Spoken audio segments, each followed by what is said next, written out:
Alright, hello guys, how's it going? In today's video, we're going to be talking about that ongoing snowstorm that is still in the northeastern and mid-Atlantic states of the United States. We're going to be talking about some upcoming opportunities for snowfall as well coming up. And we're just going to talk about the overall pattern also.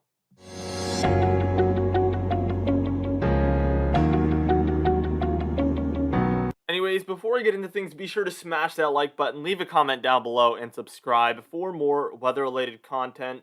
For today's comment of the day, I want to know, when do you think our next winter storm or snowstorm for the eastern United States will be? Let me know in the comments down below, and I'll be picking one of those for tomorrow's video. Anyways, let's get straight into things. First things first, we're taking a look at our current radar imagery here, and as you can see, we have a big storm up there in the northwestern United States, and also this one along the eastern seaboard here, bringing plenty of that snowfall. Let's first off zoom into the northwest. We always do this. You can see the precipitation typing turns off right at the beginning of the frame. That's pretty unfortunate, but we can see that there is that precipitation moving onshore, and this is becoming snowfall along the Cascades here. Probably a lot of snowfall coming down, and also the northern Rockies in there as well, seeing quite a bit of that snowfall also in the higher elevations. And then if you take it eastward of there, you can see just some snow showers and rain showers taking place throughout that region quite a bit as well.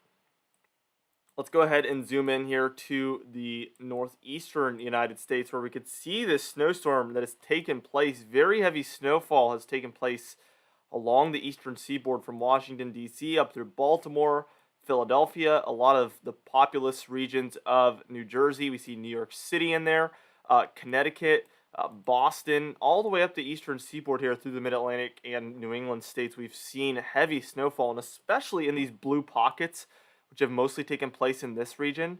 As you can see, we can see that there has been a lot of blues, especially the further north you go in there. That banding over Boston has been crazy, and I wouldn't be surprised if they've overperformed with this storm because of that.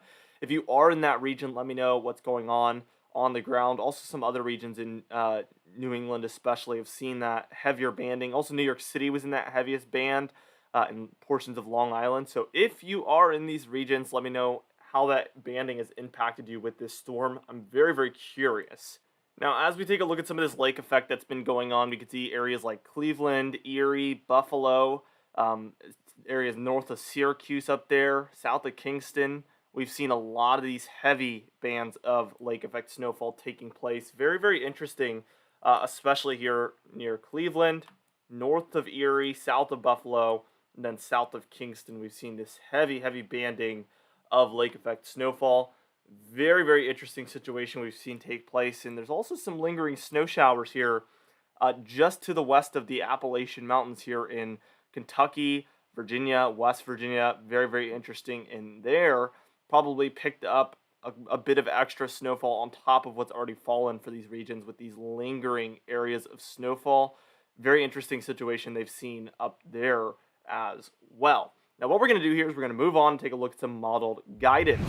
Now, here we are taking a look at our modeled guidance, and this is going to be our GFS model today because we can get a little bit further out with this one. This is our current storm that we're seeing, and this is as of the 6Z model run. That one moves out, obviously, by the time we're reaching this evening. It'll be fully moved out probably by about 10 p.m. tonight. And then we will be seeing kind of a pattern that looks like this on the jet stream. We do have some lingering snowfall showers for some of those regions, but really it should be mostly said and done. This is when things get interesting. We do get some energy coming up here from the Gulf by the time we're reaching Sunday morning time frame. So this is going to be looking a little bit like this. Looks like we're kind of reverting back to a pattern that we saw back in December.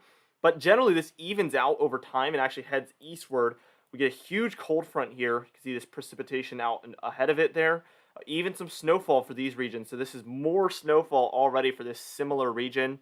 Tons and tons of cold. This is that Arctic blast we talked about yesterday heading in. Some of the most, or actually I think legitimately the most potent Arctic air we've seen so far. And that's going to be heading in through Monday especially. The trough will be centered just like this, which is almost, just classic trough in the east, ridge in the west type stuff happening right here. We're seeing the warmth head in from the Gulf just like that, and we see the cold heading in from the Arctic just like that. let's continue this on. That's by Monday afternoon. We do still see some snow showers lingering, but during that Arctic blast, we don't really get opportunities for snowfall. This is about 11 a.m. on Tuesday, January 11th, and nothing really happening. And even by the time we reach Friday later that week, we get our first sign of a potential winter storm, and that trough has mostly moved out. So, kind of in classic fashion, we don't really, the cold finally gets here, and then there's zero opportunity for snowfall.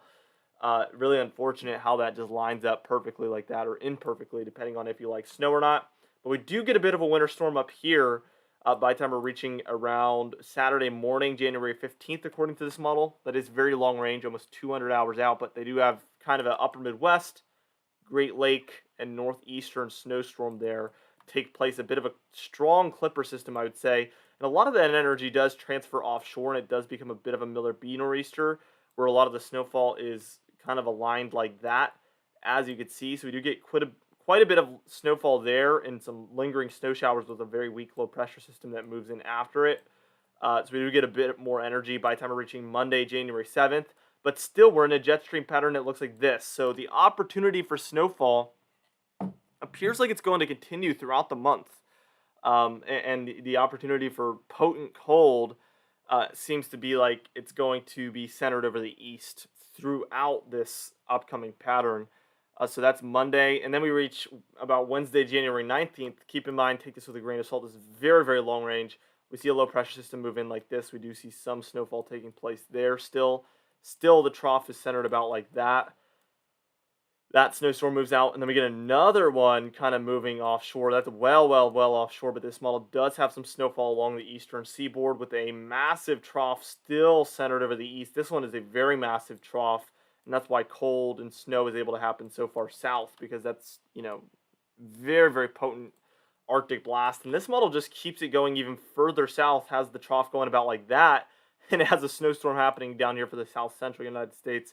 Definitely take that with a grain of salt, because this is 384 hours out. So this is very, very long range that we're talking about here. So we really went very long range with this one. I just wanted to talk about what these models are calling for. Now, as we play this back, I want to just go over the temperature anomalies here as well. So we see a bit of a warm-up there Sunday into Monday, this upcoming Sunday into Monday. So that's going to be January 9th. Through the 10th there.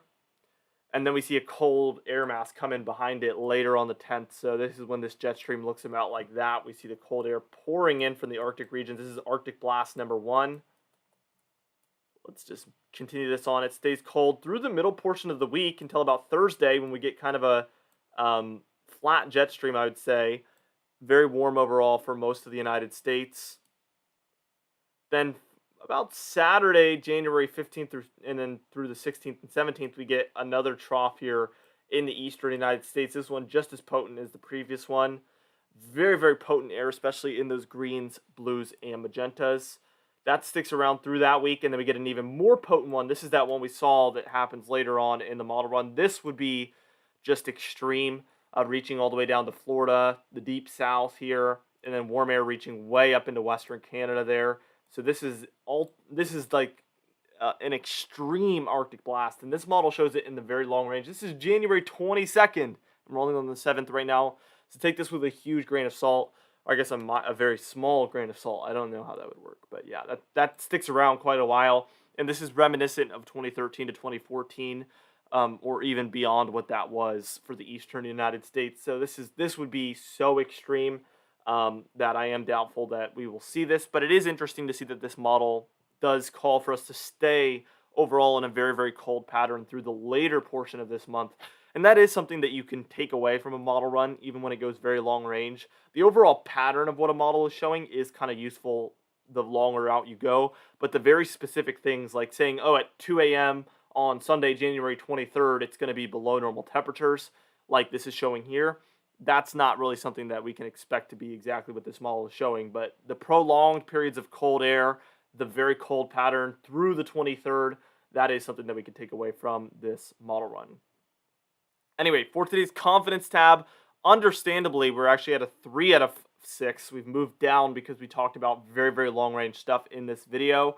For today's comment of the day, I asked you guys, do you think the cold will stay in the eastern United States through the month? And James Marr said, I think the cold will mainly stay in the east with a few brief warm-ups, and that's what it looks like basically from what we saw from the model run there. For today's patron highlight of the day, I want to thank you all for supporting the channel, but especially our platinum patrons, Bill Crates, James Wade, Dovin Nagel, Little Pan, Mandy Birchfield, Patrick Strickland, Dave Scott, and Donna Carnes as well. I'd also like to thank our diamond patrons, Bill Roberts, Marcus Connolly, Noah Harley, Michael Kudalasa, Catbite, Charles Tennant, Bill Dallas, Gary's, and John Khaleesi also.